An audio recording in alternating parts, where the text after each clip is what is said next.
ವೀಕ್ಷಕರಿಗೆಲ್ಲ ನಮಸ್ಕಾರ. Welcome to my YouTube channel. Karna ಧಾರಾವಾಹಿಯಲ್ಲಿ ನಿತ್ಯ ಪಾತ್ರದಲ್ಲಿ ನಟಿ ನಮ್ರತಾ ಗೌಡ ಅವರು ಕಾಣಿಸ್ಕೊಂಡಿದ್ರು. ಅದು ಕೂಡ ನಿಮಗೆ ಗೊತ್ತಿರುವಂತಹ ವಿಷಯ ಅಂತಲೇ ಹೇಳ್ಬೋದು. ಇದೀಗ ಕರ್ಣ ಧಾರಾವಾಹಿಯಿಂದ ಇದ್ದಕ್ಕಿದ್ದಾಗೆ ಧಾರಾವಾಹಿಯಿಂದ ಹೊರಬಂದಿದ್ದಾರೆ. ಇನ್ನು ಕರ್ಣ ಧಾರಾವಾಹಿಯಲ್ಲಿ ಸಾಕಷ್ಟು ಅಭಿಮಾನಿಗಳು ನಿತ್ಯ ಪಾತ್ರವನ್ನು ಮಿಸ್ ಮಾಡ್ಕೊಳ್ತಾ ಇದ್ದಾರೆ. ನಿತ್ಯ ಪಾತ್ರ ಯಾಕೆ ಪ್ರಸಾರವಾಗ್ತಿಲ್ಲ, ನಿತ್ಯ ಅವರು ಈ ಧಾರಾವಾಹಿನ ಕೈಬಿಟ್ರ, ಹಾಗೆ ಹೀಗೆ ಅಂತ ಕೆಲವೊಂದಿಷ್ಟು ಕಮೆಂಟ್ಗಳನ್ನ ಕೂಡ ಮಾಡ್ತಾ ಇದ್ದಾರೆ.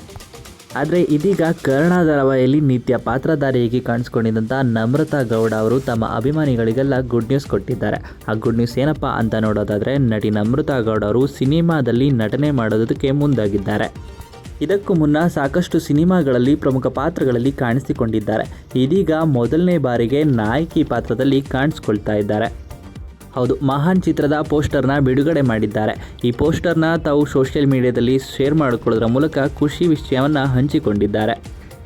ಇಷ್ಟು ದಿನಗಳ ಕಾಲ ಸೋಷಿಯಲ್ ಮೀಡಿಯಾದಲ್ಲಿ ಆ್ಯಕ್ಟಿವ್ ಆಗಿದ್ದರೂ ಕೂಡ ಎಲ್ಲೂ ಕೂಡ ಸಿನಿಮಾ ಬಗ್ಗೆ ಹೇಳಿಕೊಂಡಿರಲಿಲ್ಲ.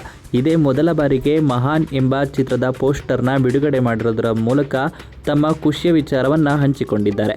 ಇನ್ನು ಅಭಿಮಾನಿಗಳಿಗಂತೂ ಫುಲ್ ಖುಷಿಯಾಗಿದ್ದಾರೆ. ಇನ್ನು ಕರ್ಣ ಧಾರಾವಾಹಿಯಿಂದ ಹೊರಬಂದ ನಂತರ ಎಲ್ಲ ಕಡೆ ಕ್ವಶನ್ ಮಾಡಲಾಗಿತ್ತು, ನೀವು ಕರ್ಣ ಧಾರಾವಾಹಿನ ಬಿಟ್ರಾ ಅಥವಾ ನಿಮ್ಮನ್ನು ಧಾರಾವಾಹಿಯಿಂದ ತೆಗೆದ್ರಾ ಅಂತ ಸಾಕಷ್ಟು ಪ್ರಶ್ನೆಗಳನ್ನು ಕೇಳಲಾಗಿತ್ತು. ಕರ್ಣ ಧಾರಾವಾಹಿಯಲ್ಲಿ ನಾಯಕಿಯಾಗಿ ಕಾಣಿಸ್ಕೊಂಡಿದ್ದಂಥ ನಮ್ರತಾ ಗೌಡ ಅವರು ಈಗ ಪೋಸ್ಟರ್ ಹಾಕೋದ್ರ ಮೂಲಕ ಅಭಿಮಾನಿಗಳಿಗೆ ಗುಡ್ ನ್ಯೂಸ್ ಕೊಟ್ಟಿದ್ದಾರೆ. ಇನ್ನು ಮಹಾನ್ ಚಿತ್ರದಲ್ಲಿ ನಟಿ ನಮ್ರತಾ ಗೌಡ ಅವರಿಗೆ ಕಿರಣ್ ಅವರು ಜೋಡಿಯಾಗಲಿದ್ದಾರೆ. ಇನ್ನು ಈ ವಿಡಿಯೋ ಇಷ್ಟ ಆಯಿತು ಅಂದರೆ ವಿಡಿಯೋಗೆ ಲೈಕ್ ಮಾಡಿ. ಇದೇ ರೀತಿಯ ಮತ್ತಷ್ಟು ಹೆಚ್ಚಿನ ವಿಡಿಯೋಗಳಿಗಾಗಿ ನಮ್ಮ ಚಾನಲ್ಗೆ ಸಬ್ಸ್ಕ್ರೈಬ್ ಮಾಡಿ. ಹಾಗೆಯೇ ನಮ್ರತಾ ಗೌಡ ಅವರ ಬಗ್ಗೆ ನಿಮ್ಮ ಅನಿಸಿಕೆಯನ್ನು ಕಮೆಂಟ್ ಮೂಲಕ ಕಮೆಂಟ್ ಮಾಡಿ ತಿಳಿಸಿ.